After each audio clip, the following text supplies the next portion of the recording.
Audio Jungle.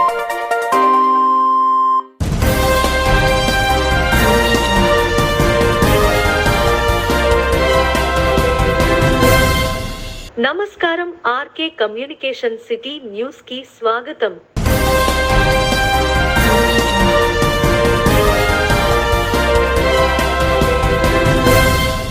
Mangalagiri Velagapudi సచివాలయం నందు గురువారం అసెంబ్లీ ప్రభుత్వ విప్గా జనసేన పార్టీ తరపున పదవి స్వీకరించిన తాడేపల్లిగూడెం నియోజకవర్గ శాసనసభ్యులు శ్రీ బొలిశెట్టి శ్రీనివాస్ గారిని మర్యాదపూర్వకంగా కలిసి పూలమాలలు వేసి సాల్వలతో సత్కరించి స్వీట్లు తినిపించి అభినందనలు తెలియజేశారు.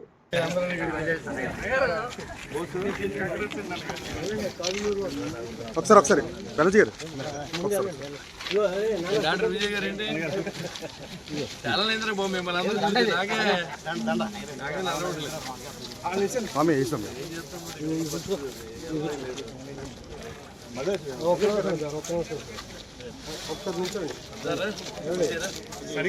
సరిగండి దండ సరిగా లాగండి.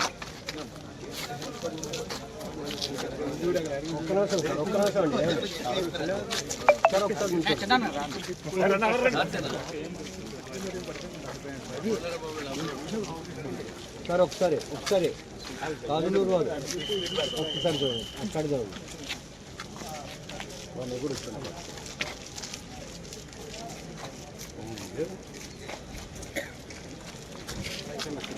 ఏదవచ్చు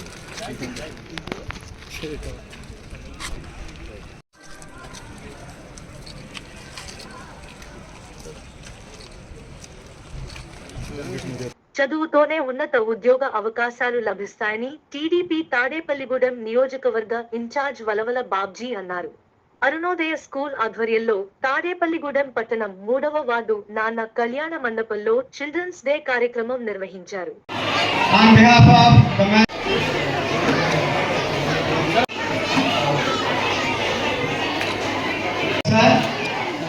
By our management, Director Sir, Kiran Sir, and Chairman Madam.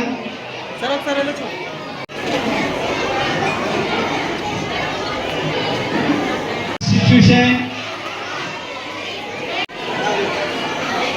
Commercial అయిపోయిన పరిస్థితుల్లో ఎవరు కూడా ఇంత స్థలం ఇవ్వాలన్నా ఇబ్బందికరమైన పరిస్థితులు నిర్వాహకులకు ఉంది.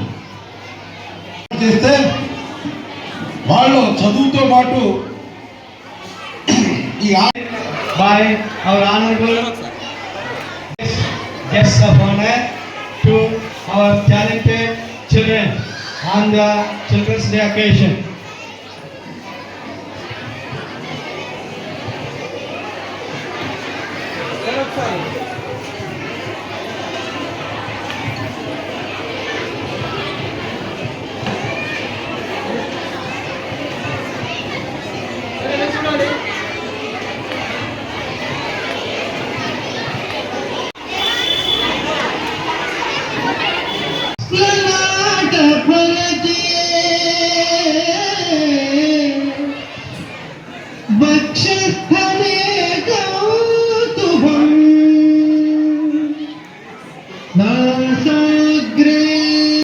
పిల్లలకు కూడా మా ఆశిస్తూ ముఖ్యంగా ఈ వేకప్ కాలనీలో అప్పర్ ప్రైమరీ స్కూల్ 300 మందితో నడపడం అనేది చాలా సాహసోపేత తెలివిగా భావించడం. ఎందుకంటే ఎన్నో కార్పొరేట్ స్కూళ్ళు ఈవేళ ఉంటే ఇక్కడ మధ్యతరగతి వారందరికీ కూడా ఉపయోగపడేలాగా అతి తక్కువ ఫీజులతోటి మరి స్కూలు గత 8 సంవత్సరాలుగా రన్ చేస్తున్నారు. నిర్వాహకులకి తెలుగుదేశం పార్టీ తరఫున మరి మిమ్మల్ని అభినందిస్తున్నాం. ఎందుకంటే ఇలాగా మధ్యతరగతి వాళ్ళు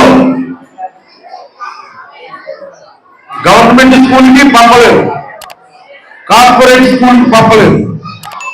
అలాంటి పరిస్థితుల్లో మీరు చక్కగా ఇక్కడ అతి తక్కువ ఫీజులకి ఈ స్కూల్ ఇంత చక్కగా రన్ చేయడం అనేది చాలా హర్షదాయకమైన విషయం. ముఖ్యంగా తల్లిదండ్రులు కూడా పిల్లలకి వేళ ఎలాగైందంటే ఆడుకోవడానికి ఆట స్థలాలు ఉండడం లేదు స్కూల్స్ లో. గతంలో అయితే తప్పనిసరిగా గవర్నమెంట్ స్కూల్లో కూడా ఆడుకునే అవకాశం ఉండేది. కానీ ఈవేళ కమర్షియల్ అయిపోయిన పరిస్థితుల్లో ఎవరు కూడా ఇంత స్థలం ఇవ్వాలన్నా ఇబ్బందికరమైన పరిస్థితులు నిర్వాహకులకు ఉన్నాయి. అందుమూలంగా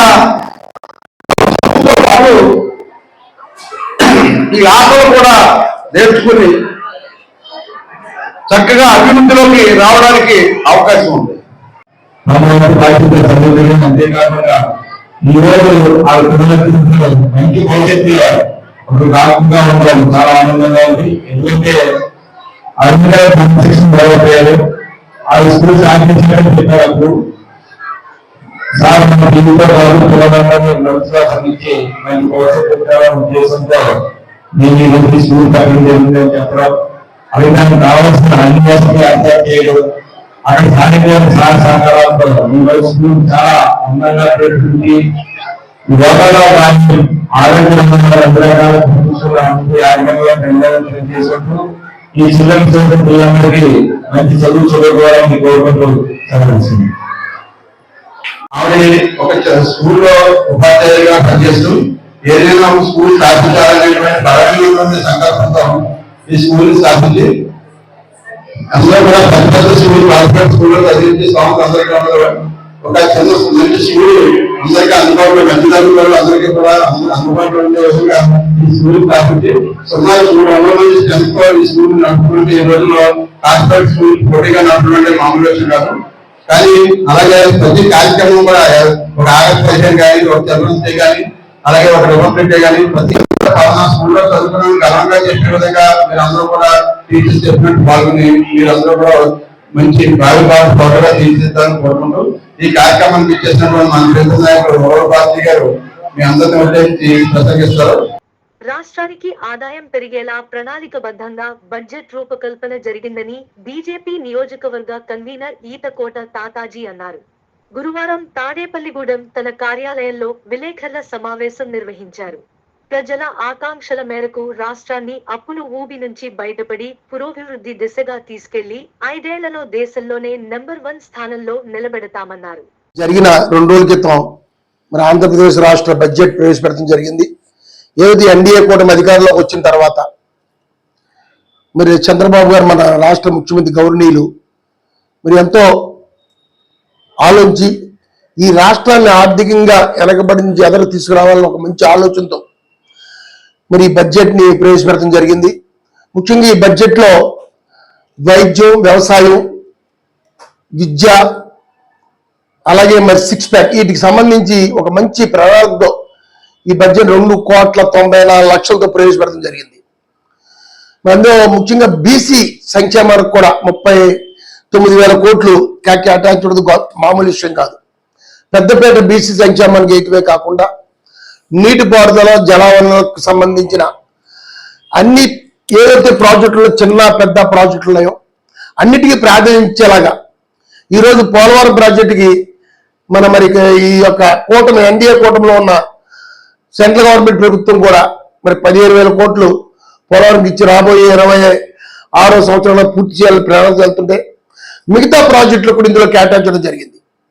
అలాగే పట్టణ అభివృద్ధి, గ్రామీణ అభివృద్ధికి కూడా మంచి నిధులు ఇస్తూ ఈరోజు ఏదైతే ఆంధ్రప్రదేశ్ రాష్ట్రం మరి జరిగిన 5 సంవత్సరాలు 19-20 జరిగిన ఆర్థిక వినాశనంలో కూరుకుపోయి ఉంటే దాన్ని బయట వేసే విధంగా ఈ బడ్జెట్ పెడుతూ మూల నిధికి కూడా 32,000 కోట్లు కేటాయించడం గొప్ప విశేషం. ఒక మంచి ఆలోచనతో రాష్ట్రానికి వనరులు పెరిగే విధంగా, రాష్ట్ర ఆదాయం పెరిగే విధంగా ప్రణాళిక తయారు చేసి దానికి అనుగుణంగా ఈ బడ్జెట్ ని రూపొందించడం జరిగిందని, చాలా మంచి బడ్జెట్ అని ఈరోజు మేధావులు మరి పెద్ద పెద్ద సీనియర్స్ కానీ నాయకులు కానీ అన్ని వర్గాల ప్రజలు కూడా మెచ్చుకోవడం జరుగుతుంది. ఈరోజు ఏదైతే 6 ప్యాక్ అని ఒక పథకాన్ని ప్రవేశపెట్టారు, ఆ 6 ప్యాక్ కూడా అన్ని రకాల నిధులు ఇబ్బంది లేకుండా ఇచ్చి ప్రతి పథకాన్ని ముందుకు తీసుకెళ్లే విధంగా ఈ బడ్జెట్లో ప్రాధాన్యం ఇవ్వడం జరిగింది. మరి ఇంకా మనం చెప్పుకుంటూ పోతే ఇటు వ్యవసాయానికి ప్రత్యేకంగా 60,000 కోట్లు ఈ బడ్జెట్లో కేటాయించడం జరిగింది. ఈ రకంగా మంచి ఒక బడ్జెట్ని ఈ రాష్ట్ర ముఖ్యమంత్రి గారు ఆలోచనగా, పవన్ కళ్యాణ్ గారు ఆలోచనకు అనుగుణంగా, అలాగే మరి ఎన్డీఏ కూటమిలో మన ఏదైతే భారతీయ జనతా పార్టీ అధికారుల సెంట్రల్ గవర్నమెంట్ సహకారంతో ఏదైతే మన అప్పుల గురించి బయటపడి ఈ రాష్ట్రాన్ని మంచి పురోగతిని ఎదురు తీసుకెళ్లే విధంగా ప్రజలు ఏదైతే ఆశించి ఈ యొక్క ఎన్డీఏ కూటమి అధికారం ఇచ్చారో, ఈ డబుల్ ఇంజిన్ ప్రభుత్వం ప్రజలు ఆశీర్వదించిన దాని మీద తప్పనిసరిగా ఈ 5 ఏళ్లలో రాష్ట్రాన్ని ఈ దేశంలోనే ఒక మంచి స్థానంలో ఉంచే విధంగా నాయకులు కృషి చేస్తారని, మరి అభివృద్ధి పనులు ఎదురుకు వెళ్తారని, ఈరోజు అమరావతిని కూడా జరిగి రాబోయే 2 సంవత్సరాల్లోనే దాన్ని పూర్తి చేసే విధంగా బడ్జెట్లో కూడా మళ్ళీ అమరావతిలో 4,000 కోట్లు తప్పని దాన్ని కేటాయించడం, అటు ప్రపంచ బ్యాంక్ నిధులు, ఇటు ఎన్డీఏ కూటమిలో ఉన్న Bharatiya Janata party central government ఇచ్చిన నిధులు కాకుండా మరి ఇందులో కూడా నిధులు ఇవ్వడమే కాకుండా కేటాయించారు. అలాగే మరి ఏదైతే గ్రీన్ బెల్ట్ ఎయిర్పోర్ట్లు, మరి 6 ఎయిర్పోర్ట్లు ఈ రాష్ట్రంలో కడతాయి, అందులో తాడేపల్లి కూడా ఎయిర్పోర్ట్కి బడ్జెట్లో ఆమోదం తప్పడం, దాన్ని సర్వే చేయడానికి 2 కోట్లు కేటాయించడం కూడా శుభసూచకం. ఈ రకంగా ప్రతి విషయం మనం చెప్పుకుంటూ వెళ్తే ఈ బడ్జెట్ పేద ప్రజల ఆశల కోరికకి అనుగుణంగా రూపొందించబడ్డ బడ్జెట్. ప్రతి సంక్షేమ పథకానికి కూడా ఇందులో అత్యధిక పెద్దపీట వేయటం, అలా బీసీ వర్గాలకి ప్రాధాన్యం ఇవ్వటం, అలా ఎస్టీ ఎస్సీ వర్గాలకు కూడా ఇందులో చక్కటి ప్రాధాన్యం ఇవ్వడం జరిగింది. అలాగే మరి ఏదైతే ఆర్థిక భారం ఉందో ఈ రాష్ట్రంలో ఆర్థిక భారాన్ని కూడా తట్టుకునే విధంగా, వాటికి ఎక్కడ ఇబ్బంది లేకుండా ఆర్థిక వనరులు పెంచుకునే విధంగా ఆలోచించి మూల నిధికి కూడా 32,000 కోట్లు కేటాయించడం చాలా సులభం. కాబట్టి ఈ బడ్జెట్ చాలా మంచి బడ్జెట్ని ఈరోజు గ్రంథాలయాల ప్రాముఖ్యతను పెంపొందించాలని తాడేపల్లిగూడెం ఆర్డీఓ ఖతీబ్ కౌసర్ బను అన్నారు. 57వ జాతీయ శాఖ గ్రంథాలయ వారోత్సవాలను గురువారం తాడేపల్లిగూడెం ప్రథమ శ్రేణి శాఖ గ్రంథాలయంలో ఆమె ప్రారంభించారు. పుస్తకాల విలువను గుర్తెరగాలన్నారు. మున్సిపల్ కమిషనర్ ఏసుబాబు, గ్రంథాలయ అధికారి శ్రీనివాస్ మాట్లాడారు.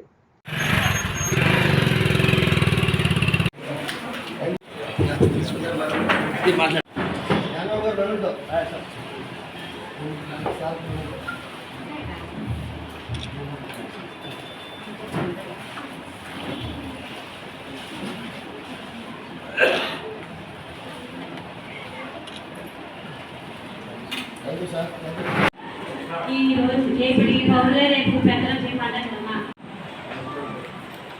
జై మాస్వి వేదిక ఆలకించిన పెద్దలందరికీ నా నమస్కారం. చేసిన వేదిక ఆలకించిన పెద్దలందరికీ నమస్కారం. అలాగే ఇక్కడ పిల్లలందరికీ కూడా నా శుభాకాంక్షలు తెలియజేస్తున్నాను. ముఖ్యంగా గ్రంథాలయ సంస్థ అనేది ఒక ఎడ్యుకేషన్ పరంగా చాలా ఇంపార్టెంట్ సంస్థది. ఇదివరకు పూర్వం చాలామంది విద్యార్థులు అందరూ ధనికులు కూడా అందరూ ఒక గ్రంథాలయానికి వచ్చి అక్కడ బుక్స్ చదివి దానివల్ల నాలెడ్జ్ సంపాదించి ఈరోజు ఈ కలెక్టర్ లెవెల్లో ఎస్పీ లెవెల్లో చాలామంది విద్యార్థులు ఉన్నారు.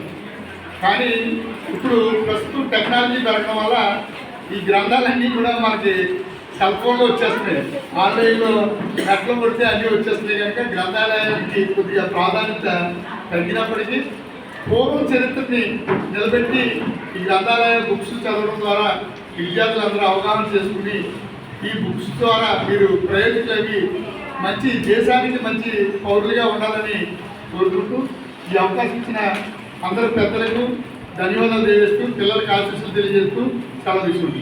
పుస్తకాల్లో రాసుకుని చెందుకున్నది ఎక్కడికి పోదు.